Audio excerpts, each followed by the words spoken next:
그날 밤 서울에는 비가 부슬부슬 내리고 있었다. 테헤란로의 높은 빌딩 유리창에 빗방울이 부딪혔다. 그 빌딩 꼭대기층에는 최고급 레스토랑 하늘 21이 자리 잡고 있었다. 서울의 정재계 인사들이나 셀럽들이 즐겨 찾는 미슐랭 3스타 레스토랑이었다. 하지만 화려한 샹들리에와 고급스러운 음악이 흐르는 홀과는 달리 지하 1층 주방 뒤편 식기 세척실 구석에는 22살의 청년 박지훈이 홀로 앉아 있었다. 지훈은 2달 전부터 이 레스토랑에서 주방 보조 아르바이트를 하고 있었다. 인천에서 올라온 그는 서울대병원에 입원 중인 신장병 앓는 아버지를 홀로 돌보고 있었다. 밤늦게까지 일해받는 최저임금 남짓한 월급은 매주 아버지의 병원비로 송금되었다. 지훈에게 이 일은 꿈이 아니었지만 버틸 수 있는 유일한 방법이었다. 하지만 3일 전부터 무언가가 그의 잠자리를 뒤숭숭하게 만들었다. 식자재 저장실 끝에 있는 대형 냉동고를 지나칠 때마다 그의 코는 이상한 냄새를 맡았다. 평소에 냉동 한우 냄새가 아니었다. 공기 중에 달라붙은 녹슨, 쇠 냄새 같은 날카롭고 무거운 냄새였다. 오늘 밤 그 냄새는 더욱 강해져 가슴까지 찔러왔다. 그는 2m 높이의 육중한 강철문 앞에 멈춰섰다. 문틈 아래로 짙은 붉은색 줄기가 하얀 타일 바닥으로 천천히 떨어지고 있었다. 지훈은 마른 침을 삼켰다. 그의 시선은 문에 붙어있는 위생 점검 스티커로 향했다. 2023년 11월 10일 점검 완료. 모든 것이 공식적으로 보였지만 그의 본능은 믿기를 거부했다. 그는 냉각 모터가 단조롭게 윙윙거리는 소리를 들었다. 다시 고개를 숙였다. 붉은 줄기는 여전히 천천히 떨어지고 있었다. 그는 나지막이 마상태 매니저님? 하고 불렀지만 대답은 없었다. 매니저는 9시에 퇴근했다. 백시우 총괄 셰프는 1시간 전 위층으로 올라갔다. 지금 이곳에는 자신과 물이 새는 냉각 파이프 소리뿐이었다. 지훈은 뒷걸음질 치며 소매로 코를 막았다. 냉동고에서 새어나오는 한기는 그의 손등을 얼어붙게 만들었다. 그는 모른 척하고 싶었다. 아침까지 기다렸다가 모든 것을 잊고 싶었다. 하지만 병원에 계신 아버지의 말씀이 귓가에 맴돌았다. 아들아, 정직한 사람은 늘 두려움을 느끼지. 하지만 그 두려움이 우리를 사람으로 머물게 하는 거란다. 그는 액정이 깨진 낡은 스마트폰을 움켜쥐었다. 배터리가 거의 다 닳았지만 신호는 간신히 잡혔다. 떨리는 손으로 긴급 전화 112를 눌렀다. 3번의 통화 연결음 끝에 차분한 여성의 목소리가 들렸다. 112 서울경찰청입니다. 무엇을 도와드릴까요? 지훈은 숨을 깊게 들이마셨다. 그의 목소리는 거의 떨리고 있었다. 여기 강남 하늘 21 레스토랑 주방인데요. 지하 냉동고에서 시체 냄새 같은 게 나요. 잠시 정적이 흘렀다. 다시 한번 말씀해 주시겠어요, 선생님? 하지만 지훈이 대답하기도 전에 지하의 형광등이 깜빡거렸다. 냉각 모터 소리가 더 크게 울부짖었다. 그는 움찔했다. 통화가 끊겼다. 스마트폰 화면이 완전히 꺼졌다. 어둠 속에서 지훈은 눈앞에 강철문을 응시했다. 바닥의 붉은 액체는 이제 작은 웅덩이를 이루며 타일 틈새로 번지고 있었다. 그는 뒷걸음질 쳤다. 심장이 격렬하게 뛰었다. 위층 홀에서 흘러나오는 클래식 음악이 희미하게 들려왔다. 마치 위층의 세상은 그들의 발밑에서 죽음의 냄새가 발견되기를 기다리고 있다는 것을 모르는 듯했다. 지훈은 뒷문으로 빠져나가기로 결심했다. 비상문을 열자마자 차가운 밤비가 그의 몸을 때렸다. 그는 비에 젖은 채 근처 편의점에 있는 공중전화를 향해 달렸다. 비에 젖은 수화기를 들고 그는 겨우 속삭였다. 빨리 와주세요. 그날 밤 쇠냄새와 지독한 한기 속에서 하늘 20일의 가난한 청년은 서울 전체를 뒤흔들 가장 어두운 비밀의 문을 열었다. 서울지방경찰청 광역수사대 사무실의 시계는 밤 10시 15분을 가리키고 있었다. 김민준 반장은 그날의 마지막 보고서를 덮고 있었다. 그때 책상 위에 전화벨이 날카롭게 울렸다. 김민준 반장입니다. 그의 목소리는 낮고 차분했다. 수화기 너머로 다급한 숨소리와 함께 한 청년의 떨리는 목소리가 들려왔다. 하늘 21 레스토랑인데요. 냉동고에서 시체 냄새가. 김 반장이 되묻기도 전에 전화는 끊겼다. 그는 잠시 수화기를 바라보았다. 하늘 21, 강남에 있는 그 비싼 레스토랑. 고위 관료들이나 재벌들이 자주 드나드는 곳. 22년 경력 동안 이상한 신고를 많이 받았지만 방금 그 목소리에 담긴 공포는 진심이었다. 그는 야간 당직 중이던 강력 2팀 형사 2명을 불렀다.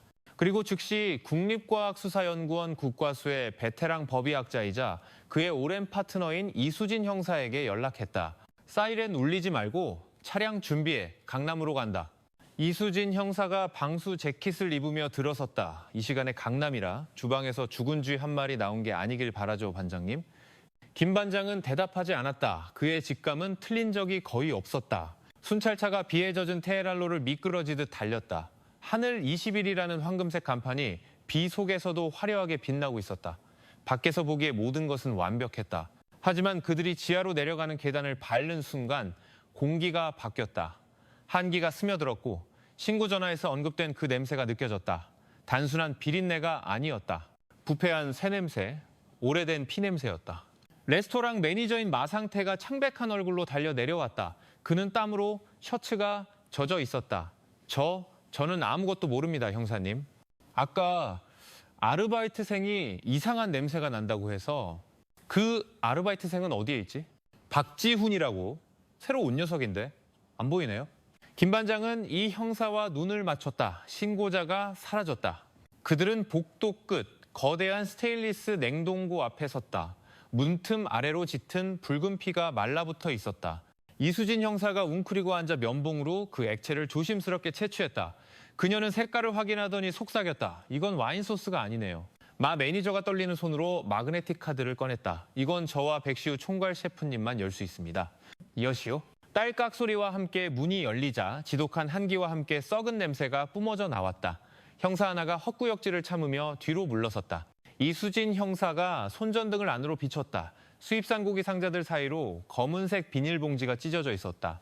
그리고 그 찢어진 틈새로 창백한 무언가가 삐져나와 있었다. 그녀는 천천히 다가갔다. 손전등 빛이 더 명확하게 그것을 비췄다. 사람의 발이었다. 피부는 회색빛이었고 발톱은 파랗게 변해 있었다. 완벽하게 얼어붙어 있었다.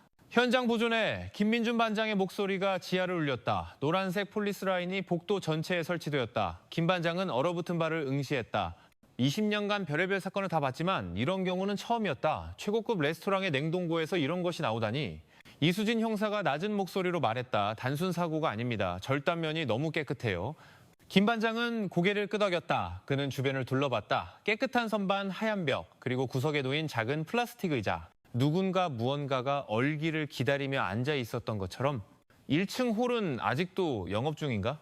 네, 반장님, 예약 손님들이 당장 영업 중지시키고 내일 아침 모든 직원 경찰서로 소집해 한 명도 빠짐없이 출국 금지 조치해.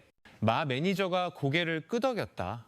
그리고 박지훈이라는 그 아르바이트생 당장 찾아내 우리에게 전화한 사람이야.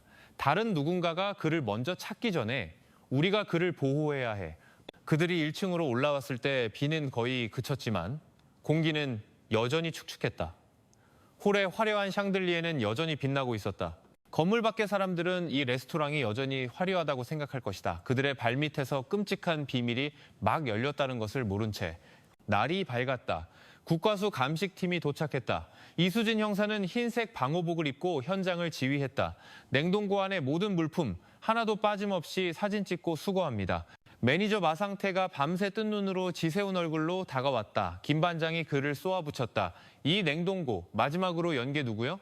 이틀 전 백시우 셰프님이었습니다. 그 후로는 아무도. 백 셰프는 지금 어딨지? 아직 출근 안 했습니다. 전화기도 꺼져 있습니다. 분위기가 순식간에 싸늘해졌다. 이 형사가 김 반장을 바라봤다. 총괄 셰프가 사라졌군요. 그때 젊은 순경 하나가 다급하게 뛰어 들어왔다. 반장님, 근처 편의점에서 하늘 20일 유니폼을 입은 청년을 발견했습니다. 이름이 박지훈입니다. 김 반장의 눈이 번뜩였다. 당장 데려와. 곧이어 창백한 얼굴의 지훈이 경찰서 조사실로 들어왔다. 어젯밤의 공포가 가시지 않은 얼굴이었다. 제가 전화했어요, 형사님. 김 반장은 지훈 앞에 따뜻한 차 한 잔을 놓아주었다. 괜찮네. 자네가 옳은 일을 했어. 이제 처음부터 다 말해보게. 지훈은 떨리는 목소리로 며칠 전부터 나던 이상한 냄새에 대해 이야기했다. 백 셰프에게 보고했지만 비싼 수입 식자재니 신경 쓰라는 핀잔만 들었다고 했다. 너무 무서웠어요. 하지만 그냥 넘길 수가 없었어요. 어젯밤 자네가 냄새를 맡기 전 마지막으로 지하에 내려간 사람을 본 적 있나? 백 셰프님이었습니다. 검은색 큰 가방 같은 걸 들고 내려가셨어요. 그 후로는 그분을 못 봤습니다. 김 반장은 눈을 감았다. 혹시 최유진 씨라고 합니까? 이 형사가 물었다. 지훈의 얼굴이 굳었다. 유진 씨요? 네, 새로운 홀서빙 담당인데 3일 전부터 안 나왔어요. 다들 그냥 그만둔 줄 알았는데 이 형사와 김 반장은 다시 한번 시선을 교환했다. 김 반장은 즉시 직원 명단을 확인했다. 최유진, 23세, 마지막 출근 3일 전, 퇴근 기록 없음, 오후 4시, 국과수에서 1차 소견이 도착했다. 이수진 형사가 보고서를 빠르게 훑어보더니 김 반장을 바라봤다. 냉동고에서 발견된 발, 그리고 바닥의 혈흔, DNA 감식 결과 20대 초반 여성, 실종자 최유진 씨와 유전 정보가 일치합니다. 김 반장은 보고서를 덮었다. 23살 꽃다운 나이에 그는 창밖을 내다봤다. 서울은 점점 더 잔인해지는군. 도시가 잔인한 게 아닙니다, 반장님. 이 형사가 말했다. 양심을 잃어버린 사람들이 세상을 어둡게 만드는 거죠. 김 반장은 말없이 고개를 끄덕였다. 그는 수사보도에 최유진의 사진을 붙였다. 그리고 그 옆에 백시우 셰프의 사진을 붙였다. 용의자, 현재 행방불명. 팀은 즉시 백시우 셰프의 거주지인 옥수동 고급 빌라로 향했다. 문은 잠겨있지 않았다. 집안은 이상할 정도로 깔끔했다. 거의 병적일 정도로 정돈되어 있었다. 하지만 거실벽에는 온통 음식 사진들이 걸려 있었다. 이 형사가 한 사진 앞에서 멈췄다. 반장님, 이거 보세요. 사진 속에는 하얀 접시 위에 날고기 조각이 올려져 있었다. 하지만 그 형태가 이상했다. 소고기라기엔 너무 가늘고 길었다. 사진 밑에는 작은 글씨로 진정한 맛, 2019이라고 적혀 있었다. 그들은 주방으로 향했다. 온갖 종류의 최고급 칼들이 벽에 자석처럼 붙어 있었다. 그리고 식탁 위에는 검은색 가죽 커버의 노트가 놓여 있었다. 영혼을 위한 메뉴. 이 형사가 장갑을 낀 손으로 노트를 조심스럽게 펼쳤다. 첫 페이지에는 정갈한 필체로 이렇게 적혀 있었다. 모든 고기는 저마다의 이야기를 담고 있다. 젊은 고기는 부드러운 희망의 맛을, 공포에 질린 고기는 눈물의 짠맛을 낸다. 김 반장이 다가와 다음 몇 줄을 읽었다. 진정한 맛은 생명이 멈추는 순간, 그러나 불의 온기가 아직 남아있을 때 태어난다. 방 안에는 시계 소리만 무겁게 울렸다. 그는 이걸 진심으로 믿었던 거야. 서재에서는 더 끔찍한 것이 발견되었다. 그의 개인 노트북. 교향곡 심포니라는 이름의 폴더 안에는 수십 개의 영상 파일이 날짜별로 저장되어 있었다. 이 형사가 마른 침을 삼켰다. 그는 모든 걸 촬영했어요. 김 반장은 영상을 재생하려던 이 형사를 막았다. 여기서 보지 마. 디지털 포렌식 팀으로 넘겨. 그때 김 반장의 시선이 책상 위 작은 액자에 꽂혔다. 백시우가 한 젊은 여성과 다정하게 찍은 사진이었다. 그 여성은 최유진이었다. 사진 뒤에는 나의 마지막 미가 유진이라고 적혀 있었다. 그는 희생자를 알고 있었어. 우리가 생각하는 것보다 훨씬 더. 그때 빌라 뒤편 작은 정원을 수색하던 팀원이 다급하게 외쳤다. 반장님, 여기 정원 한 구석. 새로 판 듯한 흙더미 밑에서 하늘 20일에 유니폼 조각이 발견되었다. 최유진의 이름표가 달린 채로. 김 반장은 주먹을 움켜쥐었다. 이건 단순한 집착이 아니야. 이건 의식 리추얼이야. 그는 주방을 다시 둘러보았다. 백시우, 넌 법을 어긴 게 아니야. 넌 인간의 경계를 넘어섰어. 어떻게 하실 겁니까? 그가 다음 메뉴를 준비하기 전에 찾아낸다. 백시우의 휴대폰 신호가 마지막으로 잡힌 곳은 경기도 양평의 한적한 곳이었다. 수십 채의 별장과 펜션이 모여있는 곳. 팀은 즉시 양평으로 향했다. 새벽녘 안개가 자욱하게 낀 산길을 따라 그들이 도착한 곳은 벨리 하우스라는 이름의 버려진 펜션이었다. 백시우, 김민준 반장이다. 거기 있는 거 다 알아? 대답은 없었다. 바람 소리뿐이었다. 팀이 강제로 문을 열고 들어갔다. 내부는 옥수동 빌라와 비슷했지만 훨씬 더 기괴했다. 주방 한가운데에는 거대한 도마가 놓여 있었고 벽에는 진정한 맛은 죽지 않는다라는 문구가 피처럼 붉은색으로 적혀 있었다. 테이블 위에는 영혼을 위한 메뉴의 또 다른 버전이 펼쳐져 있었다. 마지막 페이지에는 2023년 11월 20일이라는 날짜가 적혀 있었다. 반장님, 이 형사가 속삭였다. 오늘 날짜입니다. 김 반장은 등골이 오싹해지는 것을 느꼈다. 그는 무언가를 계획하고 있어. 그때 2층에서 나무 바닥이 삐걱거리는 소리가 들렸다. 김 반장이 권총을 뽑아들고 천천히 2층으로 올라갔다.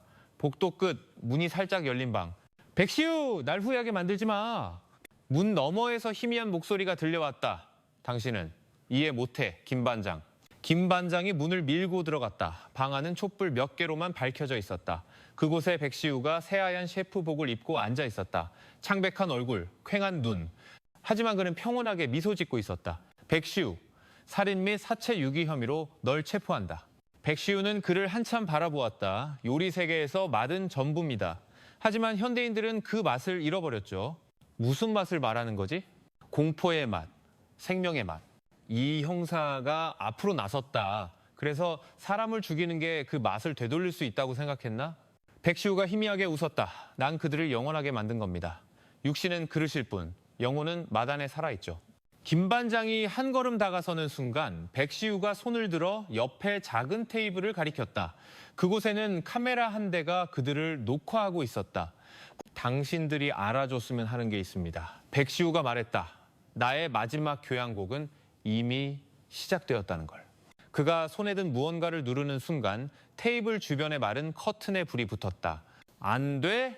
김 반장이 외쳤다. 불길은 순식간에 낡은 펜션 전체로 번졌다. 백시우는 여전히 자리에 앉아 있었다. 그의 텅 빈 눈동자에 불길이 춤추고 있었다. 진정한 맛은 죽지 않아. 반장님, 나와야 합니다. 김 반장은 이 형사를 끌고 불타는 펜션에서 뛰쳐나왔다. 몇 시간 후 불이 꺼진 자리에서 완전히 타버린 시신이 발견되었다. 김 반장은 잿더미가 된 펜션을 바라보았다. 이 형사가 다가왔다. 마지막 교향곡은 여기서 끝났네요. 김 반장은 고개를 저었다. 아니, 이 형사. 그는 죽었지만 그의 광기 어린 사상은 이미 퍼져나갔어. 김 반장은 펜션에서 빠져나오기 직전 불길 속에서 간신히 집어든 불에 그을린 작은 카메라를 바라보았다. 그리고 난 세상이 이 교향곡을 듣게 놔둘 순 없어. 펜션 화재 며칠 후 사건은 백시우의 자살로 종결되는 듯했다. 하지만 김민준 반장은 편치 않았다. 국과수 디지털 포렌식 팀에서 연락이 왔다. 반장님, 양평 펜션에서 수거한 그 카메라 이상합니다. 백시우가 죽기 직전 영상 파일 하나가 외부 서버로 전송되었습니다. IP는 추적이 불가능합니다. 다크웹입니다. 김 반장의 심장이 내려앉았다. 며칠 뒤 부산 해운대에서 끔찍한 사건이 발생했다. 한 오피스텔에서 시신 일부가 발견되었고 현장에는 진정한 맛은 계속된다라는 문구가 남겨져 있었다. 패턴이 똑같아. 용의자는 금방 특정되었다. 강태호. 2년 전 하늘 20일에서 백시우의 부주방장으로 일했던 남자였다. 백시우가 씨앗을 뿌려뒀던 거야. 그리고 이젠 그 씨앗들이 자라나기 시작한 거지. 강태호는 체포되었지만 그는 미친 사람처럼 웃기만 했다. 셰프님은 죽지 않았어요. 그는 말이 되었고 우린 그 교향곡을 연주할 뿐입니다. 교향곡은 이미 인터넷을 통해 퍼져나가고 있었다. 어떤 이들은 그것을 단순한 괴담으로, 어떤 이들은 공포 영화로 취급했다. 하지만 소수의 사람들은 그것을 계시로 받아들이기 시작했다. 사건은 국경을 넘었다. 독일 베를린, 유로폴의 루카스 포크트, 루카스 VOGT 경감이 김민준 반장에게 화상 전화를 걸어왔다. 경감님, 우리가 교향곡이라고 부르는 사건과 동일한 패턴의 살인이 베를린에서 발생했습니다. 프랑스 출신의 여성 셰프가 희생되었습니다. 루카스가 화면에 사진 한 장을 띄웠다. 현장 벽에 적힌 문구, 진정한 맛은 이어져야 한다. 그런데 이상한 점이 있습니다. 현장에서 발견된 영상 파일 이름이 김민준 드래프트 MP4였습니다. 김민준은 숨이 멎는 것 같았다. 그들은 당신을 알고 있습니다, 반장님.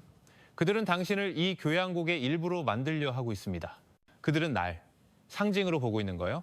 자신들의 사상을 멈추려 하는 유일한 적수로. 그들은 베를린의 한 낡은 창고를 급습했다. 그곳에는 백시우, 강태호, 그리고 김민준의 사진이 나란히 걸려 있었다.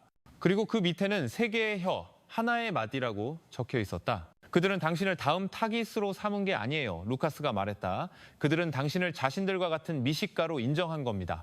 자신들의 사상을 이해할 수 있는 유일한 사람으로.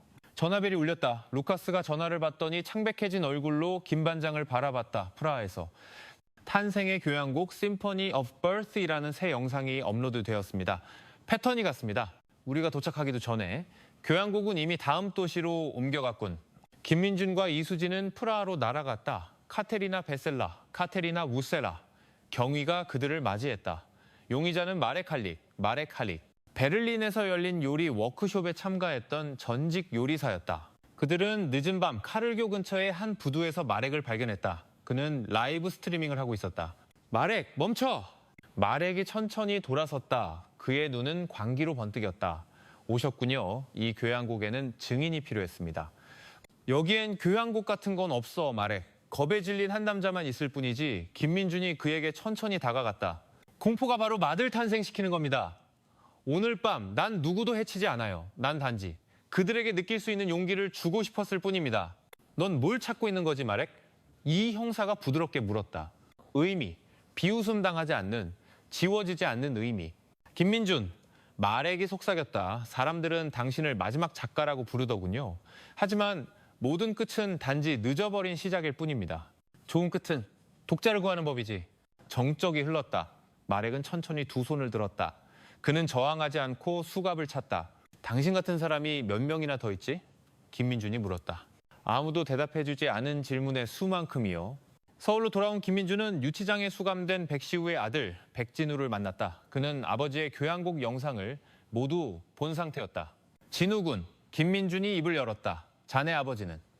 백진우는 고개를 들지 않았다. 그는 종이에 무언가를 쓸 뿐이었다. 침묵 또한 맛이다. 그는 아버지의 광기 어린 사상에 갇혀 있었다. 그 메아리에서 빠져나오지 못하고 있었다. 김민준은 깨달았다. 이 관계의 연쇄를 끊는 것은 총이나 법이 아니었다.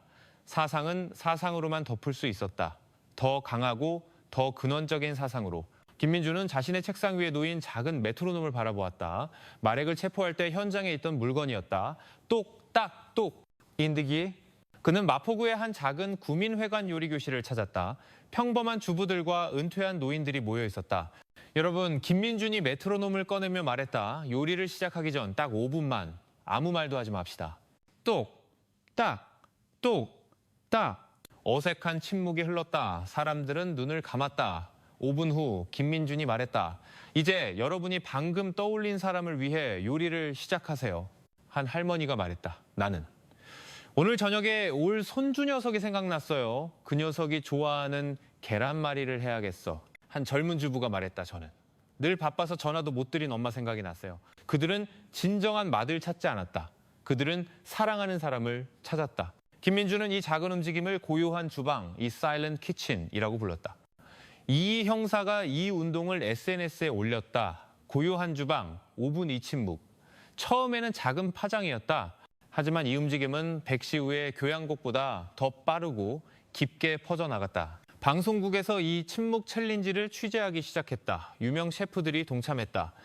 학교 급식실에서, 군대 취사장에서, 심지어 하늘 21이 있던 그 건물 1층에 새로 생긴 작은 식당에서도 5분의 침묵이 시작되었다. 사람들은 깨달았다. 진정한 맛은 혀끝에서 오는 것이 아니라 누군가를 생각하는 마음에서 온다는 것을. 김민준은 백진우를 다시 만났다. 그는 메트로놈을 테이블 위에 올려놓았다. 똑딱 똑딱. 자네 아버지는 교향곡을 썼지.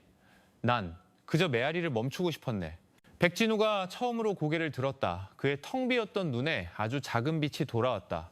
고요한 주방은 국가적인 캠페인이 되었다. 김민준은 수십 년 만에 처음으로 경찰 제복이 아닌 사복을 입고 단상에 섰다. 그는 메트로놈을 작동시켰다. 거대한 강당이 똑딱 소리로 가득 찼다. 우리는 너무 많은 말을 하며 살아왔습니다. 너무 많은 맛을 찾아다녔습니다. 김민준이 입을 열었다. 하지만 진정한 맛은 창조하는 것이 아니라 듣는 것이었습니다. 5분의 침묵은. 잃어버렸던 우리의 마음을 다시 듣는 시간입니다. 며칠 후 김민준 반장의 책상으로 익명의 편지 한 통이 배달되었다. 베를린에서 온 소인이 찍혀 있었다. 김민준 경감님, 우리는 한때 고통 속에서 맛을 찾으려 했습니다. 하지만 당신이 시작한 침묵이 여기까지 들려왔습니다. 쿠알라룸푸르에서, 마닐라에서, 그리고 이곳 베를린에서 사람들은 요리하기 전 사랑하는 사람의 이름을 부르기 시작했습니다. 우리는 더 이상 교향곡을 쓰지 않습니다. 우리는 다시 듣는 법을 배우고 있습니다. 우리를 우리 자신에게서 구원해 주셔서 감사합니다. 한때 불을 지폈으나 이제 물을 선택한 이들로부터. 김민준은 편지를 접었다. 이수진 형사가 커피를 들고 왔다. 세상을 바꾸셨네요, 반장님. 총 한 발 쏘지 않고요. 세상이 바뀐 게 아니야. 김민준이 미소 지었다. 그죠? 세상이 너무 시끄러웠던 게지. 몇 주 후 김민준은 조기 퇴직을 신청했다. 그의 사직서에는 단 2줄이 적혀 있었다. 평생 소리를 쫓았으니 이제 침묵을 들으려 합니다. 2024년 여름, 서울. 김민준은 한강 공원 벤치에 앉아 있었다. 그의 손에는 낡은 메트로놈이 들려 있었다. 똑딱 똑딱. 그는 눈을 감았다. 인생은 늘 시끄러운 주방과 같습니다. 열기와 소음, 수많은 냄새가 오고 갑니다. 우리는 종종 결과물 음식에만 집착합니다. 하지만 가장 중요한 것은 그것을 어떻게 조리하느냐입니다. 백시우의 교향곡은 우리에게 맛이 집착이 될 때 얼마나 끔찍해질 수 있는지 보여주었습니다. 하지만 김민준의 침묵은 그 모든 것을 이기는 진정한 맛은 결국 사랑과 기다림이라는 것을 가르쳐 주었습니다. 세상이 너무 시끄럽다고 느껴질 때 잠시 멈추십시오. 5분만이라도 좋습니다. 눈을 감고 당신의 심장 소리를 들어보십시오. 그 침묵 속에서 당신이 떠올린 그 사람. 그 사람이 바로 당신의 진정한 맛입니다. 그리고 그 침묵이야말로 세상에서 가장 아름다운 교향곡일 것입니다.